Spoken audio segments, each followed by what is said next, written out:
जैसे वो गुजरात का वो बंदर जो नाचता है नाथ के नाम पे, उसको इज्जत कहना नहीं आता है, उसको जिल्लत कहना नहीं आता, इज्जत जिल्लत करता है। उसको सारा हिंदुस्तानी हीरो बनाया हुआ है, उसकी जबरदस्त बाइकाट करो सारे हिंदुस्तान में।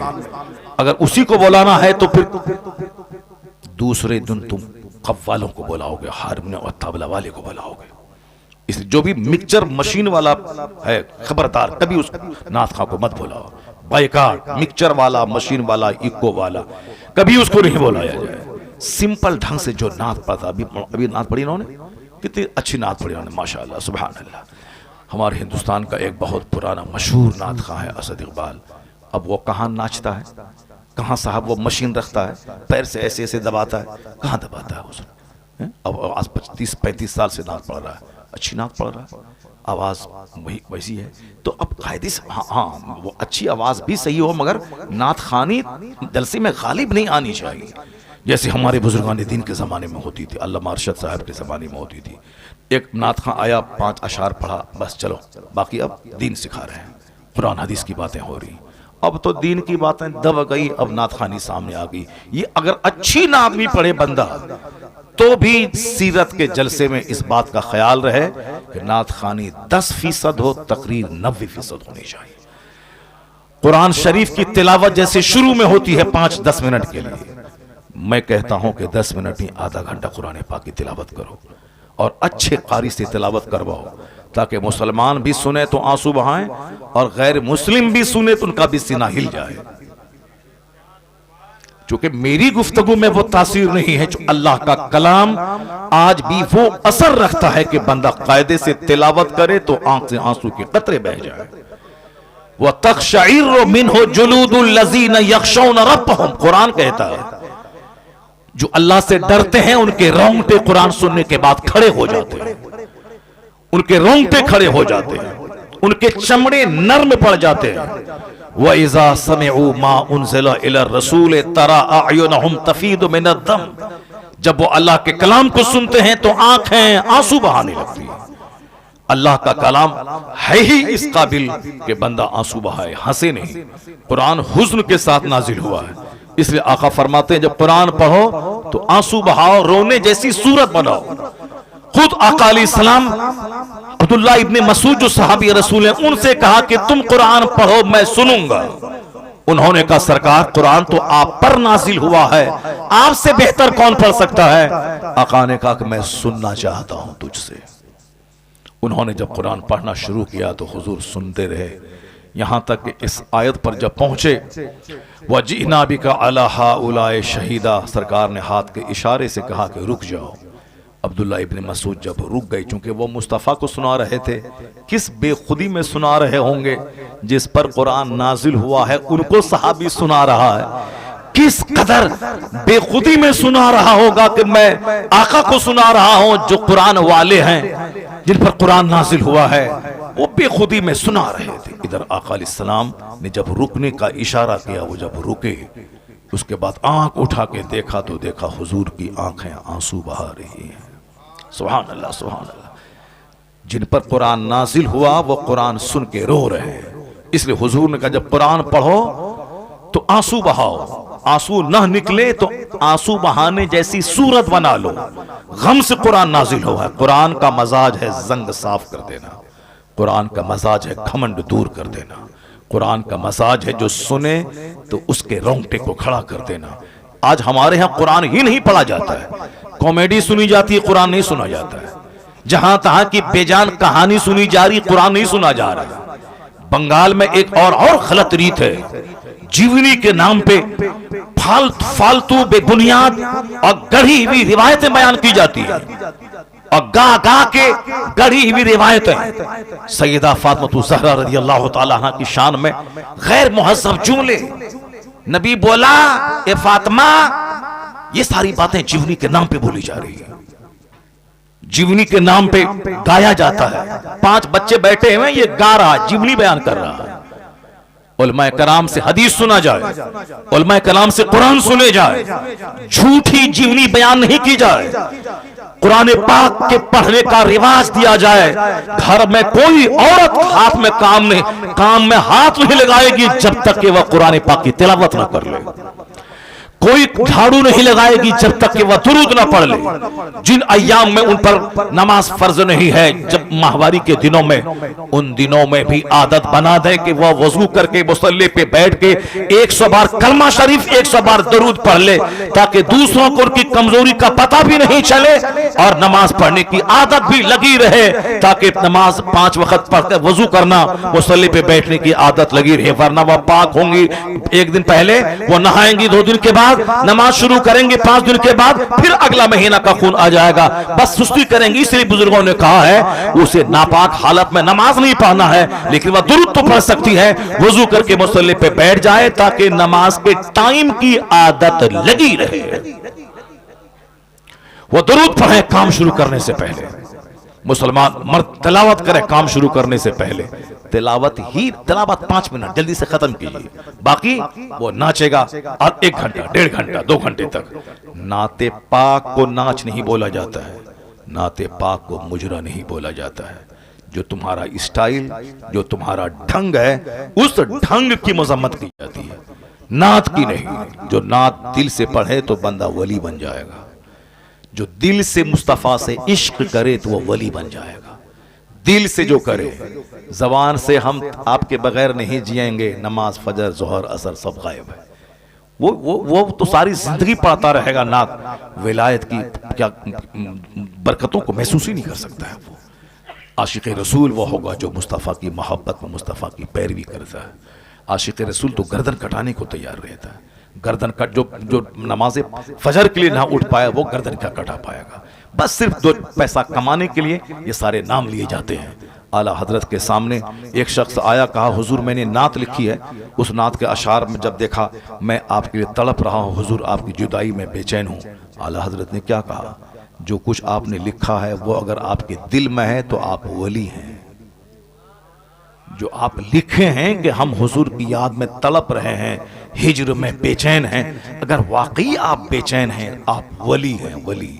ये कौन बोल रहा है? कुतुबुल इरशाद। ये कौन कह रहे हैं? नाइब गौसे आजम। ये कौन कह रहे हैं? शेखुल इस्लाम वल मुस्लिमीन। हम लोगों की बात तो कमजोर है, शेखुल इस्लाम वल मुस्लिमीन की बातें हैं।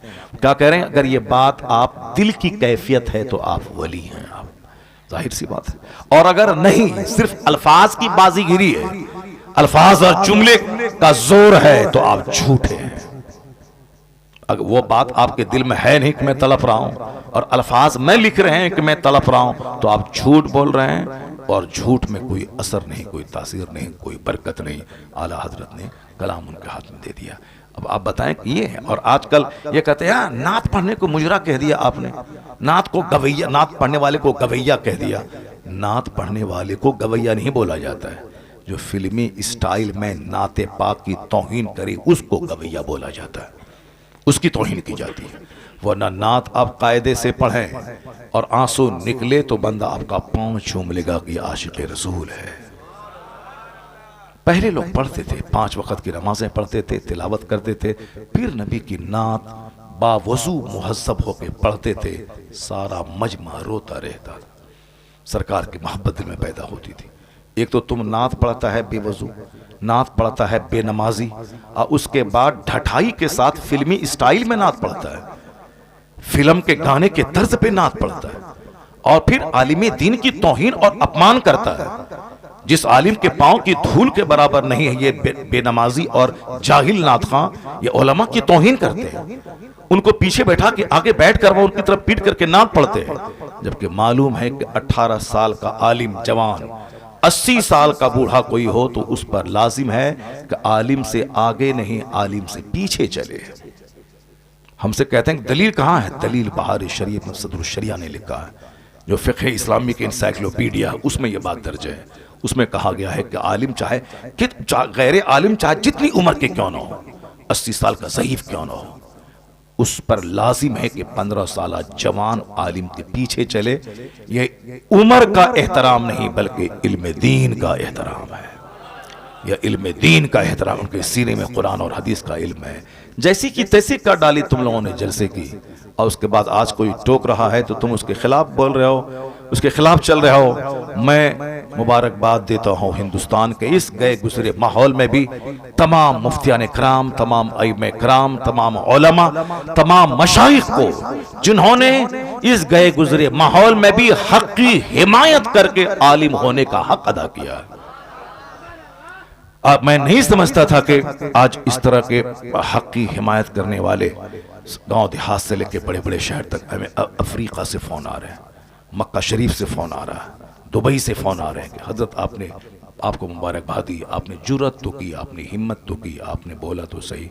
मैंने कहा शुक्रिया, कम से कम आपने बोला तो सही। हिंदुस्तान के बड़े बड़े मुफ्तियान कराम और फिर पब्लिक की तरफ से फोन आ रहे हैं। एक सेठ गुजरात का, उसने फोन किया। एक आज एक इस्लामिया इंटर कॉलेज का एक प्रिंसिपल, उसका फोन आया। आज पूर्णिया का एक बहुत बड़ा सर्जन है डॉक्टर ख्वाजा नदीम, उनका फोन आया। ये सारे लोग कहते हैं हजरत हम लोगों के दिल में जो था वो आपने अपनी जबान से अदा कर दी।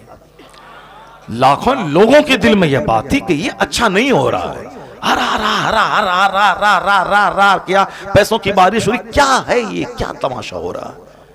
इसलिए आज अगर मेरे बोल देने से अगर सारे नात खां अदब से नात पढ़ने लगे तो समझ लें कि अल्लाह का करोड़ों शुक्र और एहसान है कि कम से कम कोई एक बंदा गाली गलोच सुनने के बाद हक तो बोला जिसका असर झलकने लगा है। उसकी सुबह होकर एक महफिल में था, वहां एक बहुत बड़ा हिंदुस्तान का नात खां, वह सिर्फ एक नात पढ़ के बैठने लगा तो मैंने कहा कि एक कलाम और सुना दो। कल रात दिल्ली में था, वहां भी वो ऐसा नात खां था जो नात खां बहुत मशहूर है झुमाने में, वो भी अदब के साथ बैठ के नात पढ़ रहा था। अभी फोन आ रहा है दिल्ली से कि हजरत असर झलक रहा है। फिर कल एक फोन आया कि जैसे हुजूर असर झलक रहा है। कम से कम कुछ तो हुआ, फायदा तो हुआ। जिस दिन हमारा जलसा बाजारी नात खानों से खाली हो जाए, आलिम दीन की बात सुनने के लिए लोग बाहर से चल के पिंडाल भर देंगे, क्योंकि कुरान से बेहतर कौन सी बात है, हदीस से बेहतर कौन सा कलाम है। ये तो लोगों ने माहौल खराब किया। अल्लाह तबारक व तआला उन सबों को भी जो लोग बाजारी लबो लहजे में नाते पाक को बदनाम करते हैं, वह लोग भी कायदे से मुहज़्ज़ब होकर नात पढ़ने लगे। अल्लाह उन्हें अच्छे ढंग से नात पढ़ने की तौफीक अता फरमाए। चाहे 1000 अच्छी नात हो, मगर नात सिर्फ 5 से लेके 10 मिनट बस। उसके बाद तकरीर, फिर एक नात, फिर तकरीर, फिर एक नात, जैसे पहले होता था बुजुर्गान दीन के ज़माने में होता था। ये तो अब चला है कि नहीं, हम एक ही बार पढ़ेंगे, चाहे 1 घंटा पढ़वा लो, चाहे 2 घंटा पढ़वा लो, एक ही बार पढ़ेंगे। तो उनको आप कहिए कि हम एक ही बार नजराना देंगे, एक बार नजराना देंगे। 5000 रुपये जो दे दिए तो बस, उसके बाद 30,000 रुपये फिर नहीं देंगे। वरना तुम हमारी महफिल में नात पढ़ने आ रहे हो तो मैं जैसे कहूंगा वैसे तुमको नात पढ़ना होगा।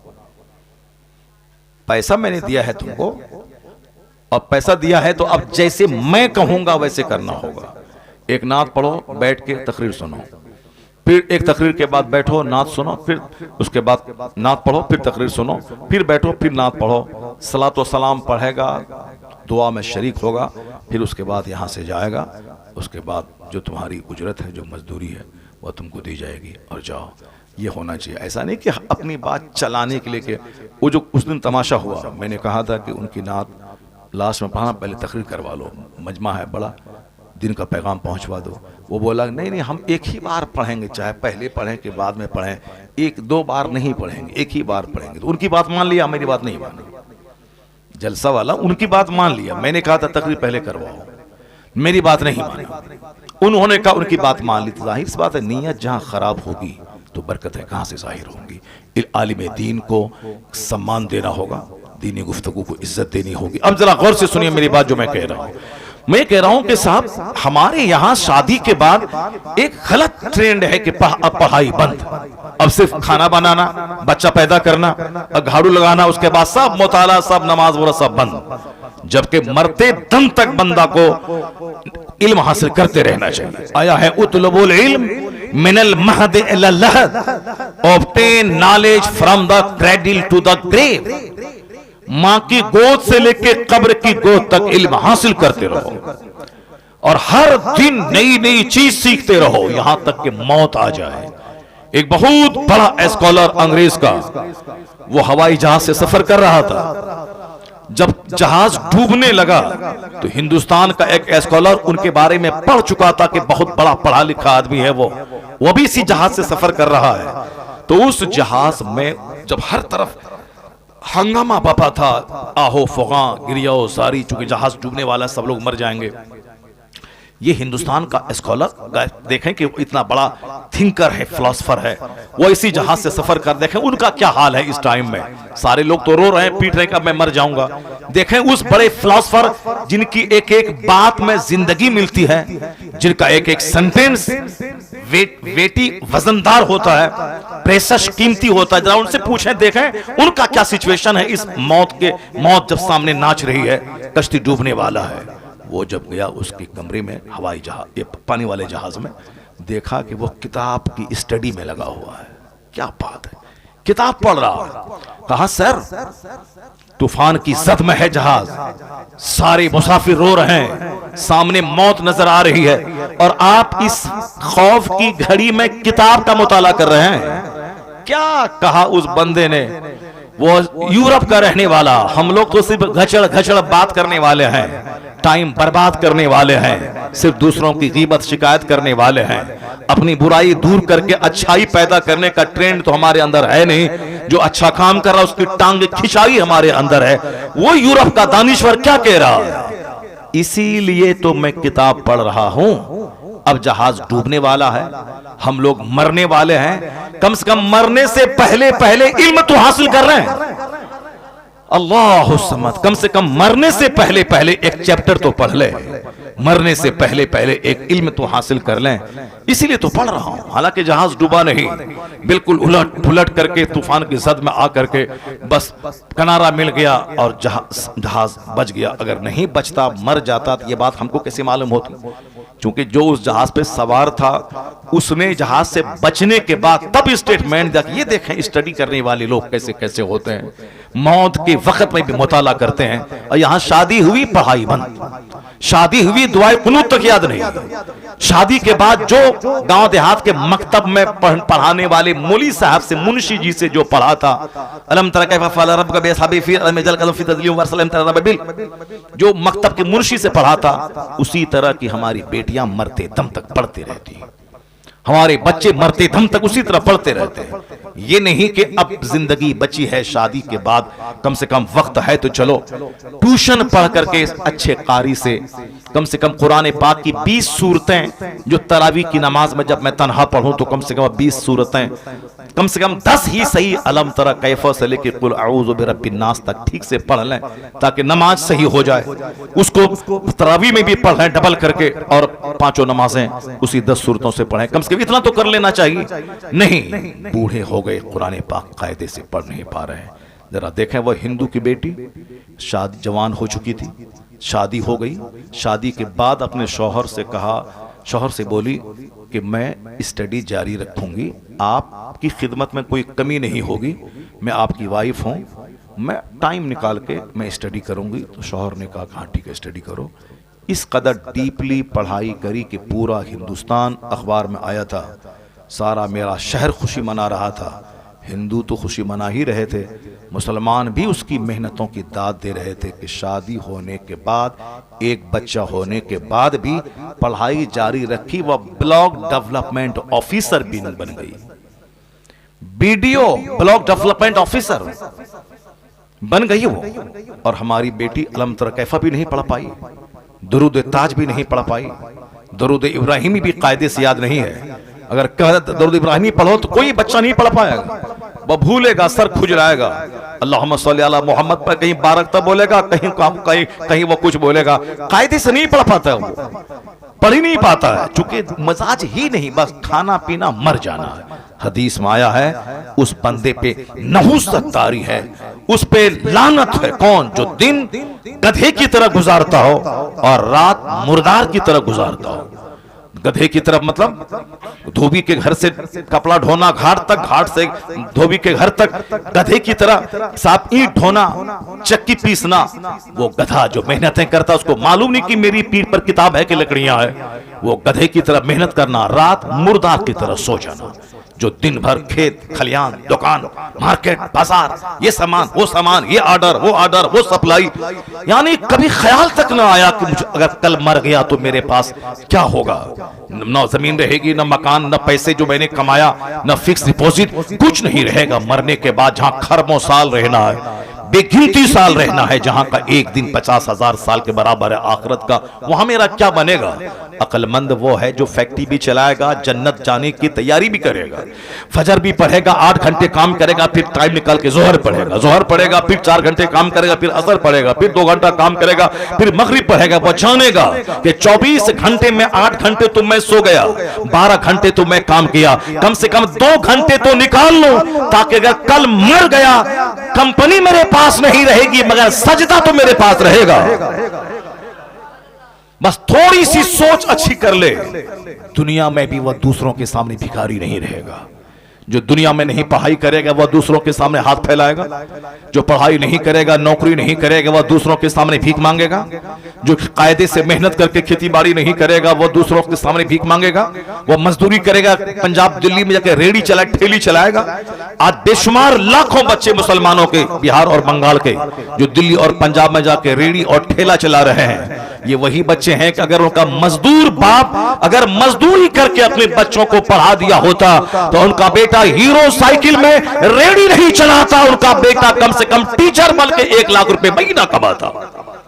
वो अपने घर और समाज वालों की इज्जत में इजाफा करता। लेकिन बाप भी इतना जाहिल कि वो भी मजदूरी करता रहा और 5 साल 6 साल के बच्चों से भी मजदूरी करवाता रहा। एजुकेशन, दुनिया की तालीम जरूरी है दुनिया में खुशहाल रहने के लिए, दुनिया की तालीम जरूरी है यहां खुशहाल होने के लिए। बहुत सारे जमींदार जमीन बेच बेच कर मकान बनाते हैं, जमीन बेच बेच कर बुलेट खरीदते हैं, जमीन बेच बेच कर अपनी बेटी की शादी करवाते हैं। कोई भी काम पड़ा जमीन बेचा, कोई बीमार पड़ा जमीन बेचो, मकान बनाना है जमीन बेचो, 5 साल के बाद रंग पेंट करना है जमीन बेचो। अब बाप की जमीन पाई थी, अपना तो ना इल्म हासिल किया, ना हुनर सीखा, ना ठीक ढंग से खेती बाड़ी कर रहा है। अब कोई बड़ा काम आ गया तो जमीन बेच बेच कर बड़ा बनना चाहता है, बुलेट खरीद के जमीन बेच के पेट्रोल डालता है वो। लेकिन उसी समाज का गरीब मजदूर का बच्चा जो उनके घर में मजदूरी कर रहा था, वह पढ़ पढ़ करके दारोगा बन गया, लॉयर बन गया, बैरिस्टर बन गया, मास्टर बन गया, ब्लॉक डेवलपमेंट ऑफिसर बन गया। अब वो जमीन इसकी खरीद रहा है, अब वह साहब अच्छे आलिशान बंगला कमा के बना रहा, जमीन बेच के नहीं, जमीन खरीद करके वो एक इज्जत की रोजी गुजार, इज्जत के साथ जी रहा है। तो जितने उलमाए कराम पैदा हुए गरीब घर के, आज उस गांव के मालदारों से बेहतर उनकी जिंदगी हो रही है। या इल्म है जो उससे ताकतवर बना दिया, या इल्म है जो उसको घर बना दिया, या इल्म है जो उसको इज्जत के साथ रहने का माहौल अता किया। और जमींदारों का बेटा जमीन बेच बेच कर कंगाल हो गया। बाप के पास 100 बीघा जमीन, उनके 5 बेटे, अब 20 बीघा में जमीन बढ़ी, 20 बीघा, अब उनके 4 बेटे, 5 बीघा, उनके 2 बेटे, 5 बेटे 1 बीघा। अब उसके बाद बेटे कंगाल हो गए। अब जो सिर्फ जमीन पे आधारित और आश्रित रहेगा कि बेच बेच के खाएंगे, तो 100 बीघा जमीन तो पड़ पोता तक आते आते 1 कट्ठा भी नहीं रहेगा, 1 कट्ठा जमीन नहीं मिलेगी। तब क्या करेगा? जो इल्म हासिल करेगा, मेहनत करेगा, पढ़ेगा, लिखेगा, उस जमीन को बेच के बच्चों को पढ़ाएगा। अगर वह 100 बीघा वाला रहेगा, बच्चा पढ़ लिया तो 500 बीघा जमीन खरीद के जमीन में इजाफा कर देगा। यह काम गैर मुस्लिमों के यहां होता है। एक साहब शादीशुदा खातून ब्लॉक डेवलपमेंट ऑफिसर बन गई और हमारी बेटियां हैं बस बीमारी का टुकड़ा बनी हुई है। गैस्ट्रिक का मर्ज है, पैर में दर्द है, घुटने में दर्द है, आंख में दर्द है, यानी जो काम नहीं करेगी वह बीमार तो पड़ेगी, जो 5 वक्त की नमाज नहीं पढ़ेगी वह बीमार तो पड़ेगी, जिसको सुबह सवेरे खाना था फजर के बाद वो खाएगी, 12 बजे नाश्ता करेगी, बीमार तो पड़ेगी, गैस्ट्रिक का मर्ज तो होगा। अब साहब उसकी आंख की बीनाई कमजोर तो होगी जो वक्त पे खाना नहीं खाएगी। हर आदमी को अपने लिए सोचना होगा कि मैं क्या खाऊं, किस खाने में कितनी ताकत है, कौन सी ग़िज़ाएं ताकतवर ग़िज़ाएं हैं, इस्तेमाल करना होगा, टाइम का इस्तेमाल करना होगा। जो टाइम का इस्तेमाल नहीं करेंगे सही बीमार तो पड़ेंगे। आप डॉक्टर मुरली मनोहर जोशी जो भाजपा का कैडर लीडर है, उसने कभी कहा था, कानपुर के एक योगा के शिविर में कहा था, स्वस्थ रहने के लिए योगा करें। और योगा का जितना तरीका हिंदुस्तान में है, उन्होंने कहा था रामदेव का जिसका भी तरीका हो वो सारे तरीके एक तरफ। उन्होंने कौन कहा था? कौन? हिंदू गैर मुस्लिम, आरएसएस का कैडर लीडर, भाजपा पार्टी का 3 पिलर, उस 3 पिलर में से एक आडवाणी, एक अटल बिहारी वाजपेयी, एक डॉक्टर मुरली मनोहर जोशी, ये 3 पिलर हैं भाजपा पार्टी की, बीजेपी के। वो मुरली मनोहर जोशी भाजपा का कैडर लीडर, वो बोला था कि योगा करना वक्त की जरूरत है, प्रधानमंत्री से लेकर चपरासी तक सारे लोग योगा करें ताकि हिंदुस्तान तंदुरुस्त लोगों का मुल्क हो जाए, वरना हिंदुस्तान बीमारों का मुल्क कहलाएगा। तंदुरुस्त रहें, योगा करें। और आगे क्या कहा, योगा का तरीका अलग अलग है, रामदेव का अलग, दूसरों का अलग। हाथ उठाओ, हाथ नीचे करो और सांस लो, सांस तेज तेज छोड़ो, पसीना बहाओ, खुली फजा में जाओ, नाक पर ध्यान केंद्रित करो। कहा सारे तरीके अपनी जगह, मगर वह भाजपा का कैडर लीडर क्या बोला, ये मैंने दूसरे ही दिन अखबार में ये रिपोर्ट मैंने पढ़ी, ऐसा नहीं कि व्हाट्सएप यूट्यूब में किसी से सुन लिया तो मैं बोल रहा हूं। एक दिन पहले शिविर लगा था योगा का, और उस दिन उनके भाषण को अखबार में उसको कोट किया गया। मैंने दूसरे ही दिन कानपुर रेलवे स्टेशन पे मैंने उस अखबार को पढ़ा, पहले पेज पे वह रिपोर्ट मौजूद थी।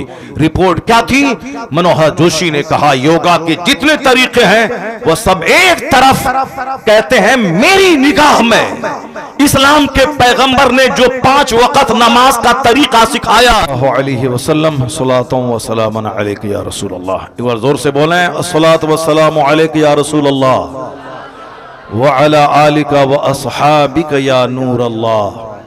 गौर से सुने जो बात मैं आपसे कह रहा हूं। भाजपा का कैडर लीडर क्या बोला, योगा के जितने तरीके हैं एक तरफ, मगर जब मैं नमाज को देखता हूं तो मुझे कहना पड़ता है कि नमाज से बढ़कर कोई योगा नहीं है। और स्टेटमेंट उसका था कि इस्लाम के पैगंबर से बढ़कर कोई तबीब नहीं है, कोई डॉक्टर नहीं है। सबसे महान डॉक्टर पैगंबर आज़म कहते हैं नमाज। बंदा खड़ा रहता है, फिर झुकता है, फिर खड़ा होता है, फिर सजदे के लिए जाता है, बैठ जाता है, फिर जाता है, फिर बंदा खड़ा होता है। खड़ा जब होता है तो ध्यान सजदे की जगह पे केंद्रित करता है। जब झुकता है रुकू में तो ध्यान आंखें पांव पर केंद्रित रहती है। जब बैठता है तो गोद में ध्यान केंद्रित रहता है। कहते हैं सजदे में आंख नाक पर ध्यान केंद्रित लोग करते हैं। वो कहते हैं सलाम के टाइम में कांधे पर। ये कंसंट्रेशन, ये ध्यान केंद्रित करना, सारी दुनिया से कट जाना, अपने मालिक की तरफ ध्यान लगाना, वो कहते हैं कि ये जो नमाज का स्टाइल है, खड़ा होने के बाद सीधे कोई चले जाए सजदे में तो कोई फिजिकल डिस्टरबेंस हो सकता है, जिस्मानी खराबी कोई हो सकती है, लेकिन सीधे खड़े होने के बाद सजदे में नहीं जाना है। स्टैंडिंग के बाद आधा सजदा रुकू में जाना है, फिर खड़ा होना है, तब उसके बाद सजदे में जाना है। वो कहते हैं ये स्टाइल ऑफ प्रेयर, ये नमाज का जो ढंग है इतना साइंटिफिक, इतना लाजवाब है सेहतमंद रहने के एतबार से। वो कहते हैं ना नमाज का जवाब है, ना नमाज देने वाले मोहम्मद अरबी का जवाब है। ये छोटा मोटा पढ़ा लिखा बंदर क्या जाने, ये रामगिरी जैसा आदमी जो महाराष्ट्र का जो हमारे पैगंबर के खिलाफ बोला, ये जाहिल क्या जाने। ये जाहिल डॉक्टर मुरली मनोहर जोशी के पांव की धूल के बराबर नहीं है। मगर इन्होंने क्या जबरदस्त इन्होंने स्टेटमेंट दिया है। ये डासना का मंदिर का पीला कपड़ा पहन के, 2-4 माला पहन के, अपनी डकैती और अपनी बुराई पे पर्दा डालने के लिए मेहनत और पंडित बनने का ढोंग रचाने वाला अति नरसिंहानंद, ये क्या जाने मुस्तफा कौन है। बदतमीज ने जो गुस्ताखी की है, दिल तो चाहता है कि उसकी जबान नोच लूं। हमारे पैगंबर के खिलाफ इतना गलत स्टेटमेंट, गलत टिप्पणी उसने किया है। वो आदमी भी डॉक्टर मनोहर जोशी के पांव की धूल के बराबर नहीं है।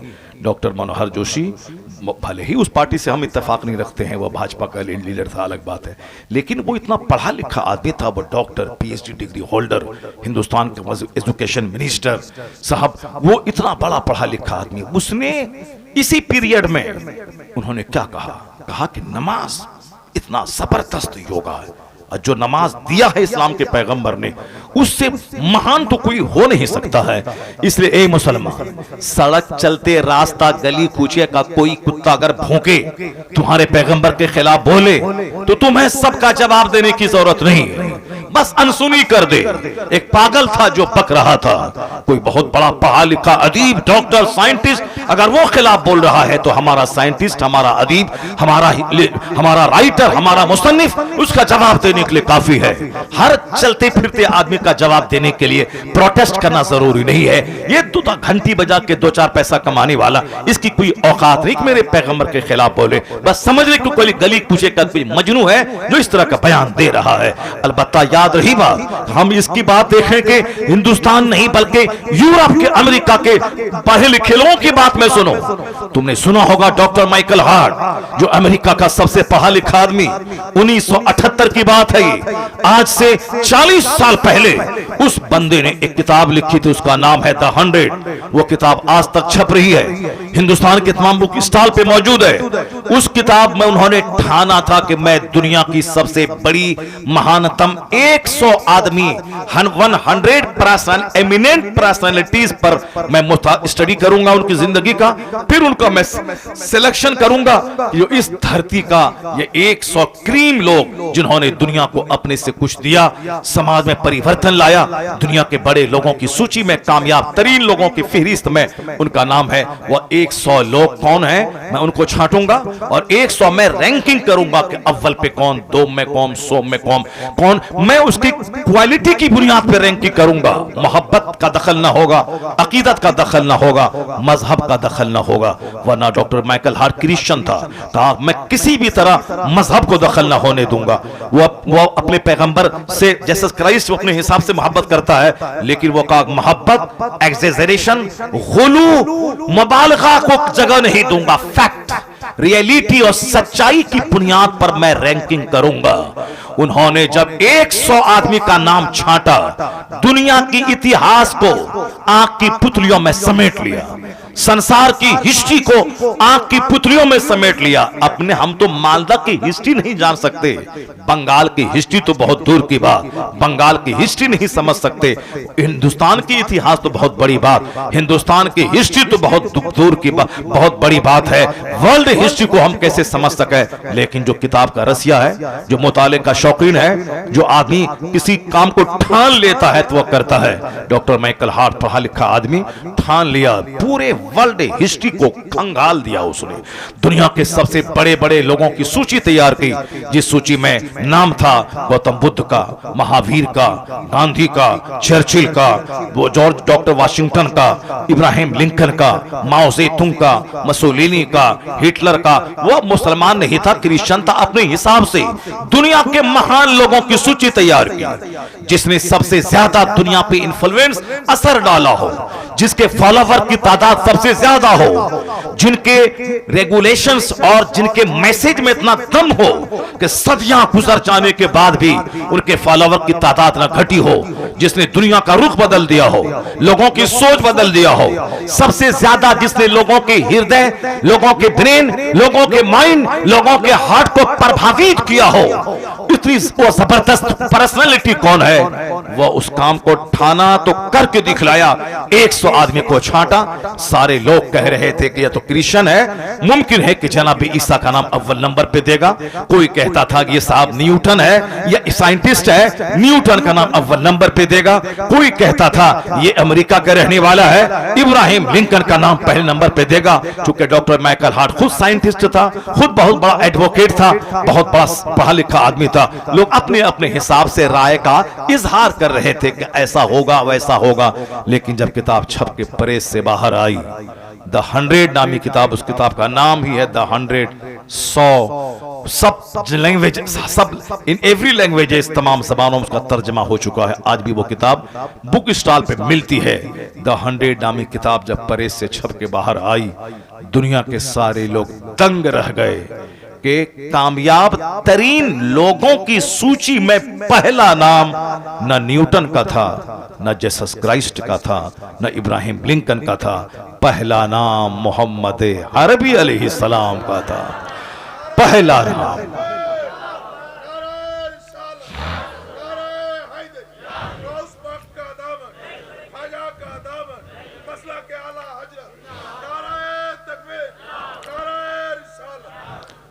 किताब को हिंदुस्तान की तमाम बड़े बुक स्टॉल पर किताब मौजूद है। ये नरसिंहानंद उस किताब को खरीद के पढ़े, नहीं खरीद के पढ़ना चाहता तो वो बोले हम उसको किताब भिजवा देते हैं। डॉक्टर गिरी साहब रामगिरी वो किताब पढ़े, वो इन जैसे करोड़ लाखों लोगों को जो पढ़ा सकता है और जिसको इसकी धूम सारी दुनिया में इसकी सलाहियत की है, उन लोगों ने क्या हमारे पैगंबर के बारे में लिखा। उन्होंने कहा क्या लिखा उन्होंने, he was the only man in history who was supremely successful on both levels religious and secular. वो कहते हैं कि ह्यूमन हिस्ट्री का वो इकलौता आदमी था मोहम्मद अरबी अलैहिस्सलाम जो सियासत और मजहब दोनों सतह पर सबसे ज्यादा कामयाब तरीन शख्स हुआ। ही वॉज ओनली मैन, तनहा आदमी, इकलौता आदमी, who became who was supremely successful, यानी जो सबसे ज्यादा कामयाब हुआ इस रुए जमीन में, मजहबी तौर पर भी सियासी तौर पर भी। एक ऐसी गवर्नमेंट दुनिया को दी जिस गवर्नमेंट में अमीर गरीब काले गोरे सबको समान अधिकार दिया, सबों की राय से हुकूमत चलेगी। अपनी हुकूमत नहीं चलाई जाएगी बल्कि बंदों पर, बंदों के खालिक की हुकूमत चले, के कानून की हुकूमत चलेगी, जिसको आमतौर पर अपनी जबान में लोग अपने हिसाब से डेमोक्रेसी कहते हैं। वह कहते हैं जमहूरियत, प्रजातंत्र, जहां काले गोरे का फर्क मिट जाए, सारे अमीर गरीब सब बराबर हों, सबको समान अधिकार मिले। वो कहते हैं ये कानून अगर किसी ने नाफिज किया है दुनिया में तो उसका नाम मोहम्मद अरबी अलैहिस्सलाम है। वह इकलौता आदमी है जो साइंटिफिक, जो साइंस, जो मजहबी तौर पर और सियासी तौर पर कामयाब हुए हैं, ये उसने कहा। और मालूम है हिंदुस्तान के एक हिंदू लीडर डॉक्टर सरोजनी नायडू वो क्या कहती है, वो कहती है I have been struck over again and again to see this in the visible unity of Islam. When the azan is sounded, the worshippers are gathered, the peasant and the king stand side by side together. The best embodiment of democracy can be seen 5 times a day in the mosque.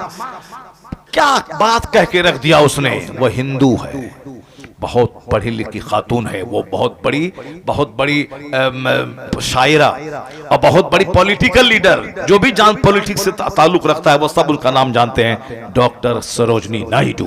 वो लिखती हैं कि मैं जब मुसलमानों की मस्जिदों पे नजर दौड़ाती हूँ मैं हैरत में पड़ जाती हूँ कि हर जगह डेमोक्रेसी, प्रजातंत्र का ढंढोरा पीटा जा रहा है। अमीर गरीब काले गोरे सब बराबर, वो है कहां दुनिया में। ये 5 वक्त मुसलमानों की मस्जिदों में देखने को मिल जाता है, 5 वक्त मुसलमानों की मस्जिदों में देखने को मिल जाता है। वो क्या कहती है, व्हेन द अजान इज साउंडेड, जब अजान दी जाती है। अजान की बात आगे तो एक बात मैं बता दूं, अजान की आवाज सिर्फ मुसलमान नहीं सुनते हैं, गैर मुस्लिम भी सुनते हैं। जब गैर मुस्लिम दुनियादार सारे लोग सुनते हैं तो इमाम से ज्यादा अच्छी आवाज वाला मुअज्जिन होना चाहिए, इसलिए कि जब वो अजान 5 टाइम पुकारे तो मुमकिन है कि बहुत सारे गैर मुस्लिम का सीना हिल जाए, वो अजान सुन के कलमा पढ़ के मुसलमान हो जाए। मेरे मोहल्ले की मस्जिद में मुअज्जिन अलग है। मोहल्ले का एक बच्चा 10th में पढ़ता है, 10th में या 11th में पढ़ता है। वो बच्चा कभी कभी अजान देता है, वो 11वीं में पढ़ता है, मैट्रिक पास कर चुका है या मैट्रिक का एग्जाम देने वाला। अजान जब देता है तो हिंदुओं का घर आसपास में है गैर मुस्लिमों का, उनके घराने की औरतें भी काम काज छोड़ के अजान सुनने लगती हैं और वो दूसरों से कहती हैं, क्या कहती हैं, वो कहती हैं कि वो बच्चा बड़ा अच्छा अजान देता है। और एक मुसलमान औरत थी, वो जब अजान बच्चा देता था तो वह रोने लगती थी। वो ट्रांसफ़र हुआ उसके शौहर का, वो शहर से बाहर चली गई और वहाँ से हर महीने, क्योंकि वो मौज़िन नहीं होते, स्कूल में पढ़ता है बच्चा, स्कूल में पढ़ाता है, लेकिन अजान कभी कभी देता है, तो वो वहाँ से हर महीने उनके लिए 1000 या 2000 रुपये महीना वह भेजती है कि तुम्हारी अजान बड़ी अच्छी लगती है, ये पैसा तुम्हारे लिए तोहफा के तौर पर है। तो अब हमारा मौजिन कैसे अजान देता है, अल्लाह, वो कैसे, जो पुराना सब मौजिन है न तलफ़ुज़ ठीक है, हाँ हाँ, अब अपने लोगों को भी बुरा लगता है, गैर मुस्लिमों को भी बुरा लगता होगा। अब कमेटी वाला उसको निकालता नहीं, बोलता कैसे निकालें, वो तो 25 साल से दे रहा है, 30 साल से दे रहा है, 30 साल से दे रहा है, तो उसको रिटायरमेंट दे करके उसको टाका महीना दो उसको तुम 5,000 मिलता था तो 2,500 देंगे, तुम अपना घर में रहो, बूढ़ा हो गए, रिटायर कर गए, अब रहो। स्कूल में तो 60 साल के बाद टीचर रिटायर कर जाता है, और तुम जब 30 साल से अजान दे रहा है, तो अब तो कम से कम आराम करो, ठीक से आराम करो, ये पैसा ले लो 2,000। अब अजान देगा वो जिसकी आवाज सुन के काफिरों का भी सीना हिल जाए। इस पर कोई तवज्जो नहीं देता है। अब वो पॉलिटिक्स होती है। अब हम कहते हैं कि साहब मौजिन जबरदस्त अजान वाला हो, ताकि बेनमाजी को नमाज पढ़ने के लिए मस्जिद की तरफ चला जाए। हम लोग बचपन से नमाज सुन रहे हैं, नमाज अजान सुन रहे हैं, 54 साल उम्र हो गई हमारी, 4 साल माइनस कर दे 50 साल, सब बात मालूम है, लेकिन आज भी आवाज अच्छी अगर किसी की है, अजान देता है, तो आज भी पलकें भीग जाती हैं, आज भी आदमी सकते में पड़ जाता है। तो अजान एक रिप्रेजेंट एक मुजाहिरा है, एक एग्जीबिशन है हमारी सलाहियतों का, हमारी दीनदारी का, और उसको सब सुनता है। इसलिए मौजिन किसी सूरत में कमजोर नहीं होना चाहिए।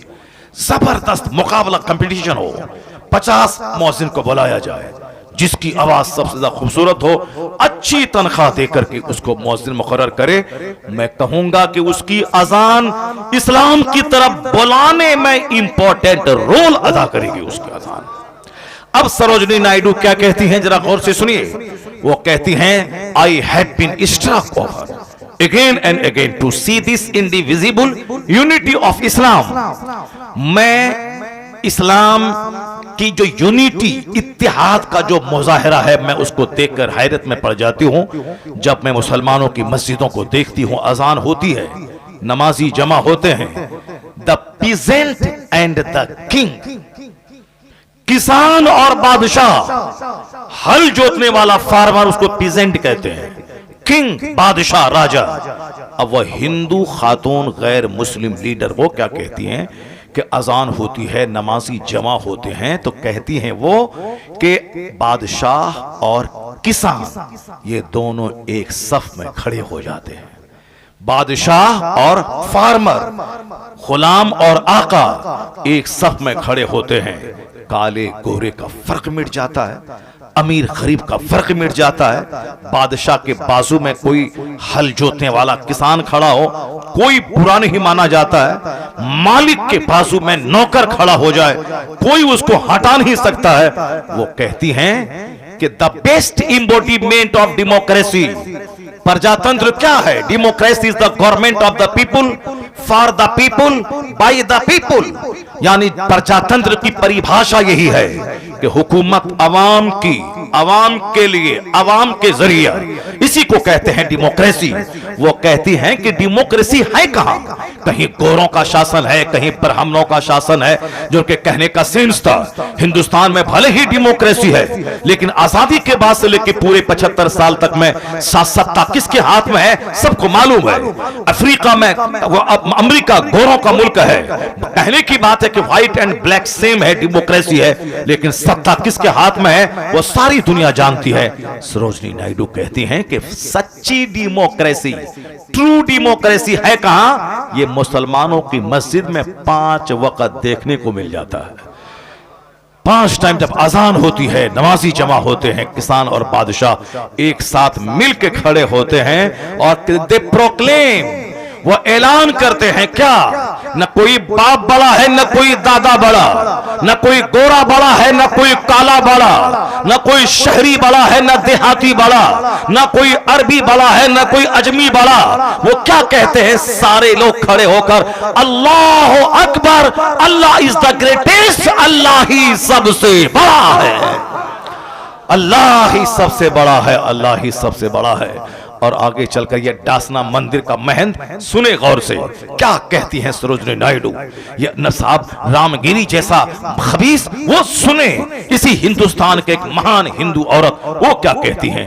वो कहती हैं, you find in London an Indian, an Algerian and a Turk, India is the motherland of fun, Turkey is the motherland of another, but when they stand in prayer it makes man instinctively a brother. क्या गजब की बात कह दी उस खातून ने। वह हिंदू औरत क्या कहती है? वो कहती हैं कि लोग लंदन में जाते हैं।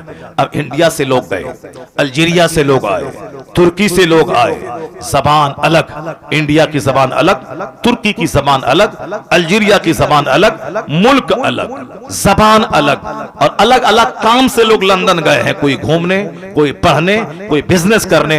मुल्क अलग, काम अलग, जबान अलग, मगर when they stand in prayer, लेकिन जब ये मुसलमान नमाज के लिए खड़े होते हैं लंदन में, इंडियन, अल्जीरियन और तुर्की का रहने वाला, जबान अलग, मुल्क अलग, कौम अलग, लेकिन जब नमाज का टाइम हुआ और ये सब मिलके जब नमाज के लिए खड़े होते हैं तो वो कहती हैं कि it makes man instinctively a brother. ऐसा लगता है ये मुस्तफा का दिया हुआ कानून नमाज ये मुसलमानों को भाई भाई के बंधन में बांध देता है। अब कोई ना अल्जीरियन ना इंडियन, सब गुलाम मोहम्मद है, एक सब में खड़े हो गए महमूद हयात। न कोई बंदा रहा न कोई बंदा नवाज। ए कौम मुस्लिम, अल्लाह का शुक्र है कि तुमको बरहमन घर में अल्लाह ने नहीं पैदा किया। अल्लाह का शुक्र है कि तुम अमेरिका के यहूदी घर में नहीं पैदा हुए। अल्लाह का शुक्र है कि तुम किसी इस्राइल के यहूदी घर में नहीं पैदा हुए। शुक्र है मालिक मौला का कि मुसलमान घर में हमको पैदा किया। वरना तुम में से कोई बंदा बता दे कि इतना महान मजहब इस्लाम के लिए तुमने स्टडी की है, तुमने मुताला किया है, तुमने 10 साल खाक छानी है, 1000 लोगों से तुमने मुलाकात की है, सबसे तुमने डिबेट किया है, पंडित से, किसी रिब्बी से, किसी पोप से तुमने बहस किया है, मुबाहसा किया है, तब जाके कहा नहीं इस्लाम सबसे ग्रेट है, मैं इस्लाम स्वीकार करता हूं। नहीं नहीं, तुम इसीलिए मुसलमान हो कि मुसलमान घर में पैदा हुए हो। मुसलमान घर में पैदा हो। जब इतनी बड़ी दौलत अल्लाह ने दे दी तो दुनिया के लिए क्यों पागल हो रहे हो? तुम चाहते हो कि अमेरिका का खरबपति अपनी सारी फैक्ट्री तुमको दे दे और तुम अपना ईमान बेच करके उनके घर के बुत को तू सजदा करने लगो। अगर मोमिन हो तो तुम यही बोलोगे तेरी खरबों की प्रॉपर्टी पे थूक देता हूं, इस्लाम का सौदा नहीं करूंगा। जब इतनी बड़ी दौलत अल्लाह ने आपको दे दी है तो फिर दुनिया के लिए क्यों रोते हो? दुनिया के लिए क्यों भागते हो? दुनिया के लिए क्यों परेशान होते हो? जब इतनी बड़ी दौलत अल्लाह ने दी है तो दुनिया ना होने का शिकवा क्यों करते हो? इतनी बड़ी दौलत अल्लाह ने दी कि तुझको मुसलमान बनाया, और इस फितना फसाद के वक्त में एक तरफ कोई सहाबा को गाली देता है, कोई अहले बैत की तौहीन करता है, कोई मुस्तफ़ा के इल्म गैब की तौहीन करता है। अलग अलग राय सबकी हो गई, अलग अलग ख्याल हो गया।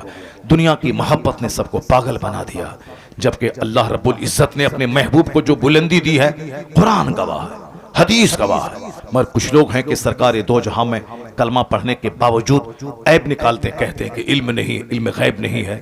इल्म गैब है भी तो जानवर चौपाए की तरह माज़अल्लाह, 1000 बार माज़अल्लाह, कैसी कैसी बातें करते हैं। कुछ लोग कहते हैं नबी को मैं मानता हूँ, सहाबी को मानता हूँ, अमीर मुआविया रज़ी अल्लाह तआला अन्हु को नहीं मानता हूँ। कुछ लोग कहते हैं कि इमाम हुसैन बादशाहत के लिए मैदान करबला गए थे और जंग की और वहां शहीद हो गए। वहां अब क्यों गए थे वो, जब बड़े बड़े सहाबा मक्के में मौजूद थे? क्यों? अपनी अकल लड़ाते हैं। कुछ लोग सहाबा की मोहब्बत में अहले बैत के गुस्ताख हो गए। कुछ लोग अहले बैत की मोहब्बत में सहाबा की गुस्ताख हो गए। कुछ लोग बचे तो आगे जाके इमाम आजम की तौहीन करके गुस्ताख हो गए। कुछ लोग बचे तो आगे जाके गौसे आजम की तौहीन करके गुस्ताख हो गए। कुछ लोग बचे तो गरीब नवाज की शान घटाने लगे। यानी अलग अलग राय, अपनी अपनी राय लगाने लगे। बैठे बैठे कुछ नहीं करना तो खैनी गुटका खाना है, तकिया लगा के बैठना है और अपने दिमाग के हिसाब से सोचना और समझना है, ये हो गया तो वो हो गया। अरे हुजूर ने कहा कि सहाबा की इज्जत करो, मेरे सहाबा सितारे की तरह है, जिसकी तू पैरवी करेगा हिदायत पा जाएगा। ब्लाइंडली आंख बंद करके मान ले सारे सहाबा हक पे हैं, सारे सहाबा जन्नती हैं। अब किसी एक की तखसीस क्यों करता है? अमीर मुआविया रज़ी अल्लाह तआला अन्हु के खिलाफ जबान क्यों खोलता है? अब उन्होंने मुस्तफा के सहाबी हैं, बख्शे अल्लाह ने बख्श दिया।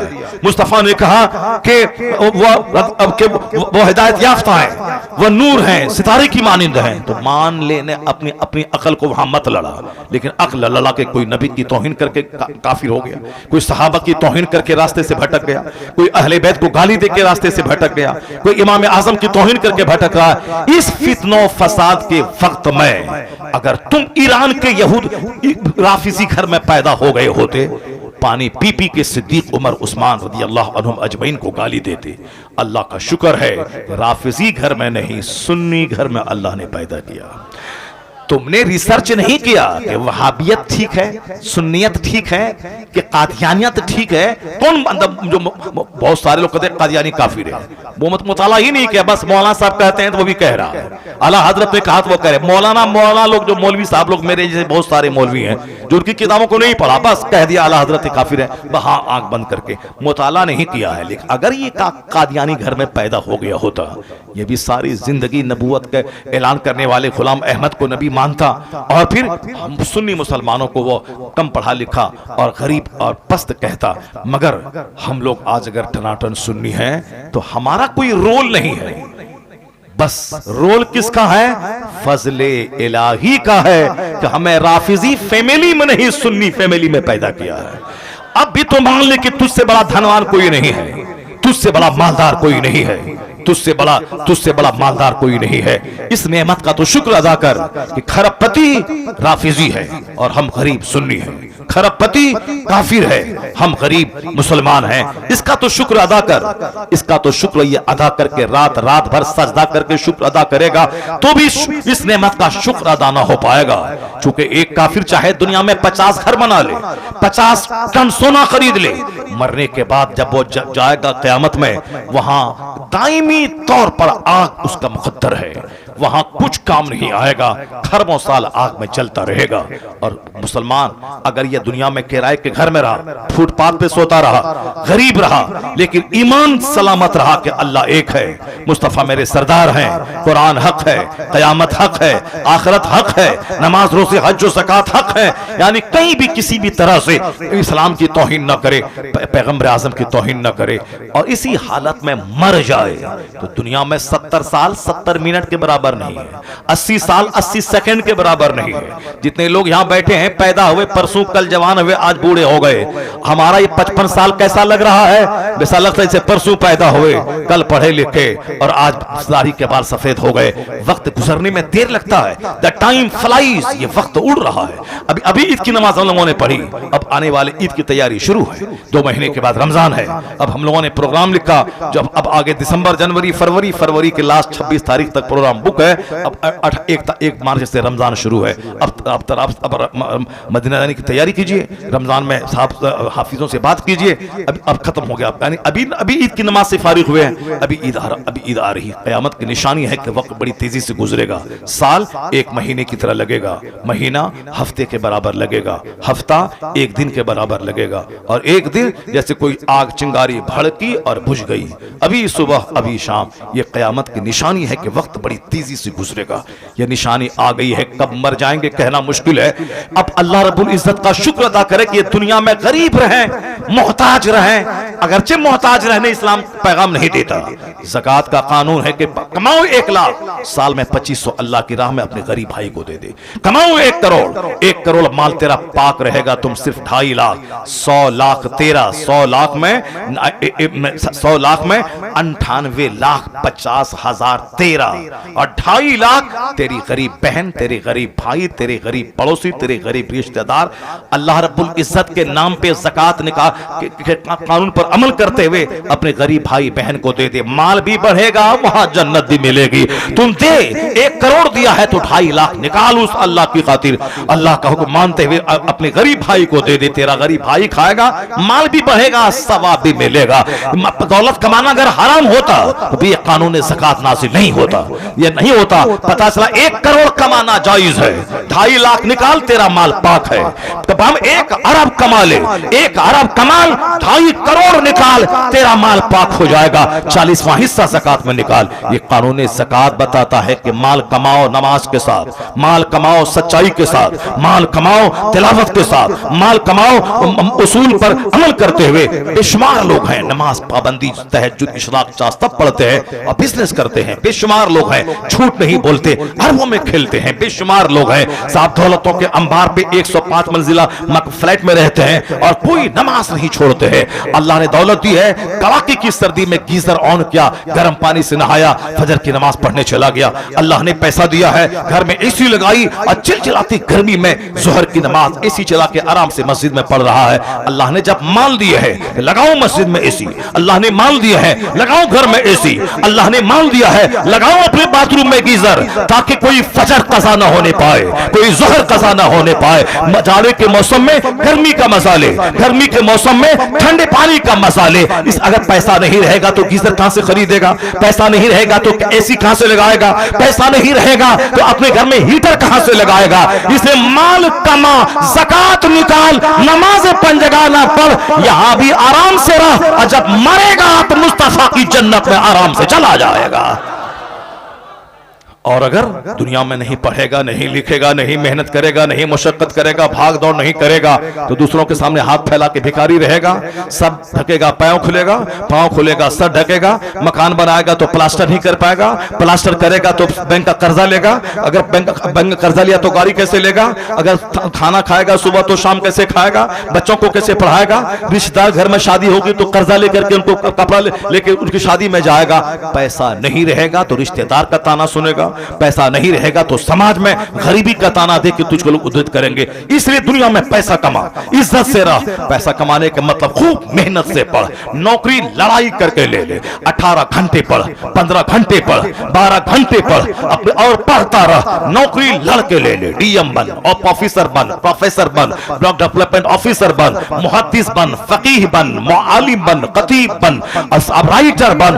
अगर काश्तकार है तो फिर नमाज रोजे के में अच्छी खेतीबाड़ी कर, मेहनत कर, एक साल में 5 फसलें उगा, बिजनेस कर, अच्छी बिजनेस कर नमाज के साथ। जो फजर पढ़ के जा दुकान में, जोहर पढ़ के जा दुकान में, आंधी तूफान आए दुकान खोल, बिजनेस कर, खेतीबाड़ी कर, काम सीख ले, हुनर सिखा दे, नौकरी कर, आला तालीम दिला, ताकि दुनिया में ज़कात निकाल, सदका फित्र निकाल, कुर्बानी कर, गरीबों मिस्किनों का इलाज करवा, दूसरों गरीबों की मदद कर, मस्जिद में दे, मदरसा में दे, यहां भी खुशहाल रह। अब दुकान जाएगा तो रोजी मिलेगी, अब मस्जिद जाएगा तो मरने के बाद जन्नत मिलेगी।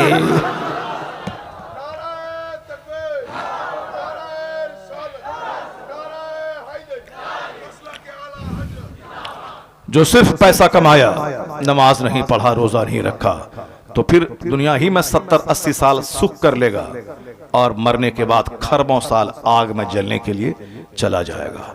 और जो सिर्फ नमाज पढ़ेगा, रोजा रखेगा, ज़कात देगा, सूखी रोटी खाएगा, ईमान बचा के मर जाएगा। चलो कम से कम 70-80 साल दुख काटा, कम से कम अब खरबों साल जन्नत में जाके आराम करेगा।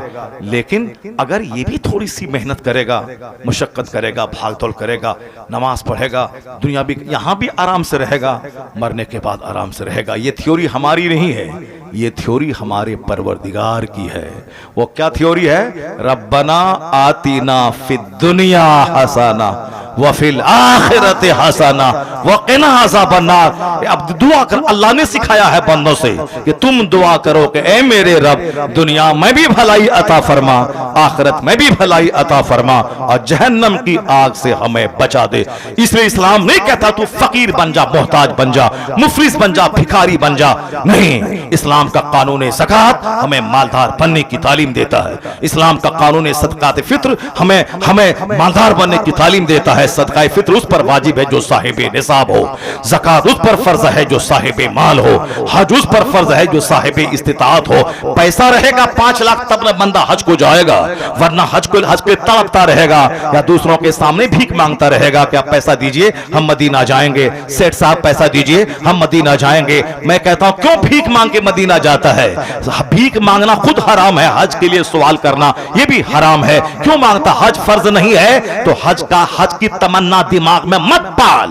नमाज पंजगाना फर्ज है, 5 टाइम पढ़, नमाज पढ़। ये हज से बड़ा फर्ज है नमाज पंजगाना। नमाज पढ़ता नहीं है, अब मदीना जाएंगे, मदीना जाएंगे, ये दिमाग में तमन्ना पाले हुआ है। नमाज पढ़ पहले, और हर नमाज फर्ज है तुम पर, हज फर्ज नहीं है। तो जो फर्ज है वह करता नहीं है, जो फर्ज नहीं है उसके लिए बेचैन हो रहा है। इसका मतलब है कि यह तमन्ना शैतानी तमन्ना है कि फर्ज जो है वो अदा करता नहीं है, और जो फर्ज नहीं है उसके लिए बेचैन हो रहा है।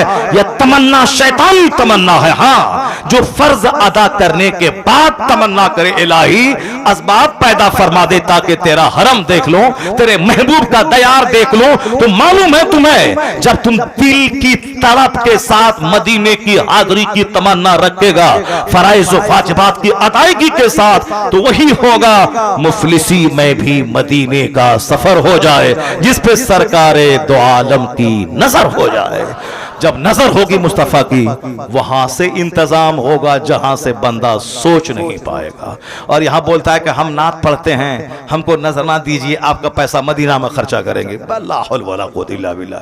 क्या मांगता है यार, हज के लिए सवाल करना जब दुरुस्त नहीं है तो बोलता है कि पैसा दीजिए, आपका पैसा मदीने में खर्चा करेंगे। इस कदर गिर गए, ऐसे ज़मीर फरोशी वाला काम करने लगे। क्यों ऐसा करता है? मदीना जाना जाओ, ये बोलो कि अगर अल्लाह दुआ कीजिए कि मैं मदीना चला जाऊं, और मदीना चला गया तो हम आपके लिए दुआ करेंगे। यह कहना चाहिए कि न कि बोलता टाका दीजिए, आपका टाका मदीना में खर्चा करेंगे। जब सवाल करना ही हराम है तो क्यों सवाल कर रहा? आप टाका दीजिए, आपका टाका हम मदीने में खर्चा करें। यानी गुनाह करते करते आदमी ठेठ और दिलेर हो जाता है। हजरत, मैंने आज ही एक कौल पढ़ा, एक बहुत बड़े बुजुर्ग का कौल आज मैंने पढ़ा है कि जो आदमी फराइज का, सुन्नतों का तर्क करने वाला होता है, अरे चलो ये सुन्नत है छोड़ देते हैं, फर्ज अदा कर लेते हैं।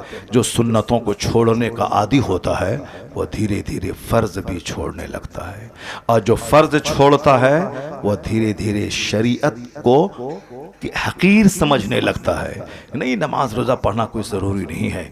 और जो शरीयत को हकीर समझता है वह धीरे धीरे कुफ्र की तरफ चला जाता है, धीरे धीरे कुफ्र की तरफ चला जाता है। जो नवाफिल का, सुन्नतों का एहतमाम करता है वह फर्ज का एहतमाम कितना ज्यादा करेगा। और जो फर्ज पर अमल करेगा, नमाज रोज़े हज व ज़कात पे, वह शरीयत को किस कदर अहमियत समझेगा। और जो इस्लाम में डूब के मोहब्बत करेगा, वह कुफ्र की तरफ जाने में ऐसा ही समझेगा जैसे वह आग की तरफ बढ़ रहा हो। यह इस्लाम का मजा वो चख लेता है। उस चखने की एक सिफत यह है कि जिस तरह कोई ऐसा कुफ्र की तरफ जाने को ऐसा समझे जैसे वह आग में जा रहा हो, आग में जा रहा हो। समझ ले कि वह जाका तो अमल ईमान, वो ईमान का मजा चख लिया। जो मुसलमान होने के बाद कुफ्र की तरफ जाने को ऐसा समझता हो जैसे कोई बंदा आग में जा रहा हो। अल्लाह ने दौलत दी है, आप हज करें पहले, उसके बाद दूसरा काम अल्लाह ने माल दिया है, माल का अल्लाह की राह में खूब खर्च करें। अल्लाह इस्लाम का कानून लाजवाब है, कानून ज़कात, कानून हज, कानून रोजा, सब लाजवाब है इस्लाम का कानून। और जिसके पास नहीं है पैसा, वो ज्यादा हाथ पैर मार के गुनाह ना करे। नहीं, मेरे को अल्लाह ने गरीब बनाया है तो हम क्या करेंगे, नमाज भी नहीं पढ़ेंगे। अगर ऐसा हुआ तो दुनिया में भी जानवर की जिंदगी गुजारेगा। वो पैसे पैसे को तरसता रहा, मरने के बाद आग में गया। दोनों जहान की रुसवाई उसके हिस्से में आई। और सुन, जिस तरह मालदार कुर्बानी करता है, ज़कात देता है, हज करता है और उम्रा करता है, मस्जिदों में 1-2 लाख देता है, अगर तेरे पास पैसा नहीं है तो सुन ले कि तू मालदार से ज्यादा धनवान है, खुश नसीब है। क्यों? तुझ पर ज़कात फर्ज नहीं है, ज़कात का हिसाब नहीं है, तुझ पर हज फर्ज नहीं है, हज का हिसाब नहीं है।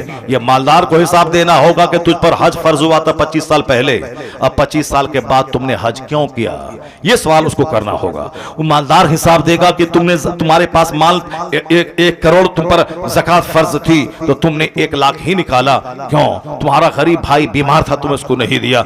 यह हिसाब मालदार को देना है। तुमने कुर्बानी मरियल जानवर की क्यों की, यह हिसाब मालदार को दे रहा है। तुमने अपने गरीब भाई का इलाज क्यों नहीं करवाया, यह हिसाब मालदार को दे रहा है। मालदार को ज़कात का, खैरात का, सदकात का, हज में ताखीर करने का, अपनी गरीब बहन को न देने का, यह सारा हिसाब के लिए रोक लिया जाएगा। जिसके पास माल ही नहीं है उस पर ना उस पर हज फर्ज है, ना ज़कात फर्ज है, ना सदक़े फित्र वाजिब है, ना कुर्बानी वाजिब है, ना गरीबों को देना वाजिब है। अब ये तो फ्री आजाद है, फ्री फ्रॉम ऑल ड्यूटीज, ये तमाम बड़े बड़े ड्यूटी से आजाद है। इसलिए हदीस में आया है कि मेरी उम्मत के फुकरा, मेरी उम्मत के फुकरा, मेरी उम्मत के वो मालदार लोग जो जन्नत जाएंगे, उनको हिसाब के लिए रोक लिया जाएगा, और मेरी उम्मत के फुकरा अमीरों के मुकाबले में 500 साल पहले जन्नत चले जाएंगे। अल्लाह धन्य है मुसलमानों का वो गरीब जो नमाज पढ़ता है, जो गुनाहों से बचता है, ज़िना से, शराब से, सूद से, जुआ से बचता है। हज फर्ज नहीं है, कोई प्रॉब्लम नहीं। ज़कात फर्ज नहीं है, कोई प्रॉब्लम नहीं। सदक़े फित्र वाजिब नहीं है, कोई प्रॉब्लम नहीं। कुर्बानी वाजिब नहीं है, कोई प्रॉब्लम नहीं। मगर नमाज मरते दम तक फर्ज है। नहीं खड़ा हो सकता हो तो बैठ के, बैठ ना सकता हो तो लेट के ना पढ़ सकता हो तो आंख के इशारे से, मरते दम तक नमाज माफ नहीं है। नमाज पढ़ने में पैसा नहीं लगता है। नमाज पढ़ने में हज की तरह 40 दिन जो सफर में खर्च होते वो नहीं होता है। बस फजर में 10 मिनट, जोहर में 15 मिनट, असर में 10 मिनट, मगरिब में 15 मिनट, इशा में 20 मिनट, बस यही टाइम पेट के लिए 12 घंटे, जन्नत जाने के लिए बमुश्किल तमाम 1 घंटे। बस अक्लमंद है वो जो दुनिया में भी नमाज पाप की पाबंदी करे, काम काज करे, ताकि यहां भी आराम से रहे, मरने के बाद मुस्तफा की जन्नत में पहुंच जाए। इस्लाम किसी पर बोझ नहीं डालता। तो गरीब अगर है, दीनदारी है, तो वो तो मालदारों से ज्यादा अच्छा है कि मालदार हिसाब देगा, माल कहां से कमाया, कहां खर्चा किया, मकान में कितना, गाड़ी में कितना, बेटी की शादी में कितना, और कपड़ा खरीदने में कितना, जमीन खरीदने में कितना, और शादी ब्याह में कितना, ईद के दिन कपड़ा में कितना, ये सारा हिसाब मालदार देगा। और गरीब नमाज रोजे का हिसाब दिया, फट से जन्नत चला गया। इसलिए मुस्तफा कहते हैं मेरी उम्मत के गरीब 500 साल पहले अमीरों से जन्नत चला जाएगा। अगर गरीबी में अगर नमाज नहीं है और नेकी नहीं है तो चौपट दी ग्रेट है कि दुनिया में भी मोहताज होगा, मरने के बाद भी मोहताज रहेगा। अगर मालदारी में तकवा, परहेजगारी और नमाज रोजा है, क्या कहना। यहां भी खुशहाल है, अच्छा खाना, अच्छा कपड़ा पहनना, अच्छी गाड़ी, अच्छा घर। मरने के बाद जन्नतुल फिरदौस में अल्लाह रब्बुल इज्जत से ये दुआ मांगे, इलाही रब्बना आतीना फिद दुनिया हसना वफिल आखिरत हसना वक़िना अज़ाबन्नार। अल्लाह ताला हमको, आपको, सबों को दोनों जहां